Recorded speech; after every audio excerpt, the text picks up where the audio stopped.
Greetings, friends. This is Dr. Richard Marks, and welcome to A Murder Most Foul, The Life of a Hitman, a reading of my unpublished novel, In Chapters.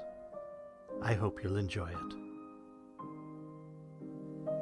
Chapter 28. Then, for Matilda. In the 6 years that I worked as a private contractor, a fixer, if you will, I readily admit I killed a fair number of people. Some of them undoubtedly deserved to be killed, but all of them were hated enough by someone to pay me a substantial amount of money to end their lives. Gangsters, mathematicians, carpenters' wives, pimps, lawyers, cheating husbands, cheating wives, dishonest business partners, honest business partners, politicians. It was all the same to me. I never needed an explanation. I didn't pass judgment. I didn't care. Did the people I neutralized deserve to die? Well, we all die. And what about the upstanding citizens that contracted with me?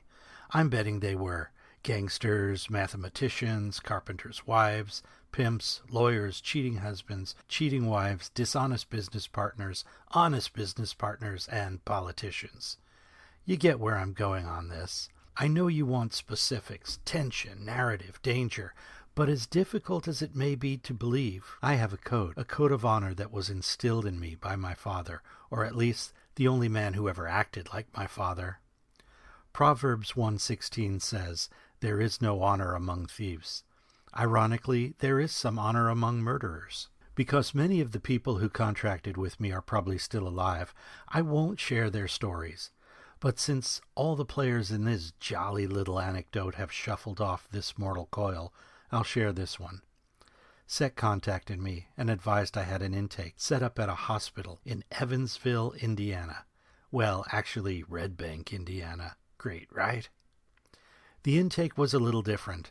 I was meeting a Miss Ashby at Davis Memorial Hospital.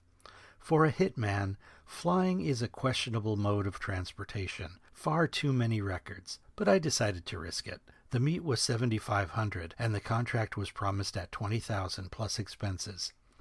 I never want stories. Here's why I want you to kill, fill in the blank. But Miss Ashby had a special request.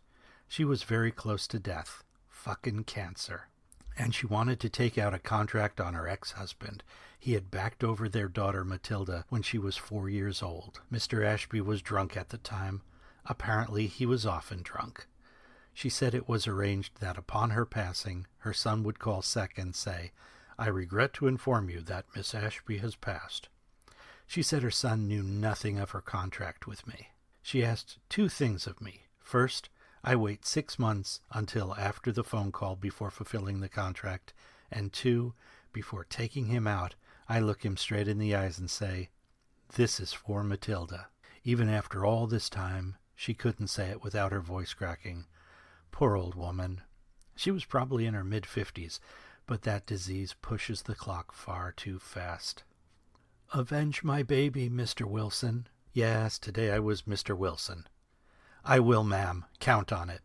I went home and didn't really think of it until I got a call from Sec about 4 months later. "Guess who's going to Little Rock?" he called. She was a nice lady. Cancer. I might enjoy this one. And 6 months later, I did. He was what the Japanese would call a salary man. Ironically enough, for a small Korean company, Samsung Electronics. I made an appointment for Friday at 16:30 as Mr. Leonard Ming, because I was going to be merciless. That morning I put on my best suit, or the close-to-fitting navy suit I purchased for $5 at Goodwill the day before, and did some minor disguise that mostly consisted of a fake beard and glasses. A quick word of advice for all you young people who have dreams of a career in compensated homicide. You can never have enough hats and sunglasses. I arrived about 15 minutes late and apologized profusely. My goal was to make sure the office was clearing out. After talking about purchasing 22,000 of the brand new microwave ovens, old Mr. Ashby noted it was after 5 o'clock and asked if I would like a drink. "Ming, you're not a Chinaman, are you? You're Korean." Stupid and racist. This will be fun. I put on a bit of a stilted Asian accent. In my culture, it is most important for a guest to be served. So knife instead of gun today. Please, let me pour the drinks. As I stood up, he leaned back in his chair. A small spill, and the knife was at his throat. This is for Matilda, you fat fuck. First his recognition of the name. Then that, who are you look.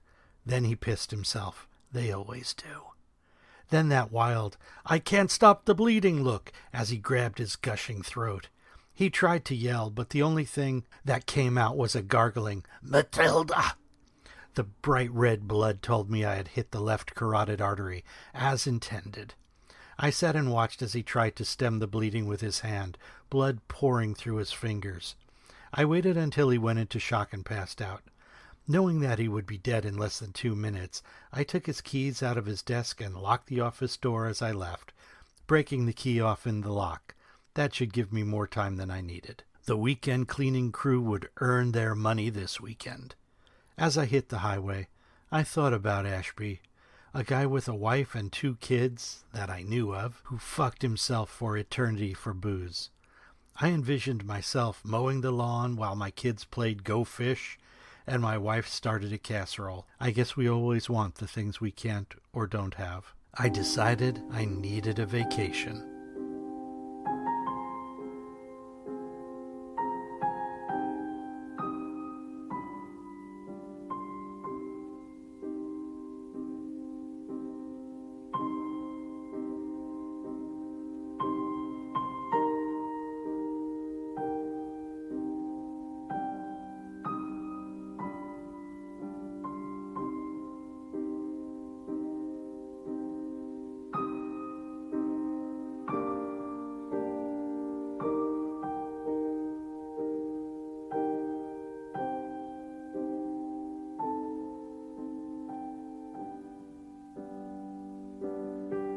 Thank you for listening to A Murder Most Foul, The Life of a Hitman, copyright 2025, as read by me, the author, Dr. Richard Marks. A new chapter will be posted each week. A Murder Most Foul is produced and recorded at Batavia Studios in Jakarta. This podcast and A Murder Most Foul, The Life of a Hitman are solely works of fiction, and any similarities to persons living or dead are merely coincidental. The music used in this podcast is the second movement of Franz Schubert's Piano Trio in E-flat, Opus 100. If you have any questions, comments, or suggestions, please feel free to email me at drrichardmarks@gmail.com. That's drrichardmarcs@gmail.com. If you enjoy the show, please like and subscribe to the podcast and tell a friend. Thank you, and until next week, be more than you seem.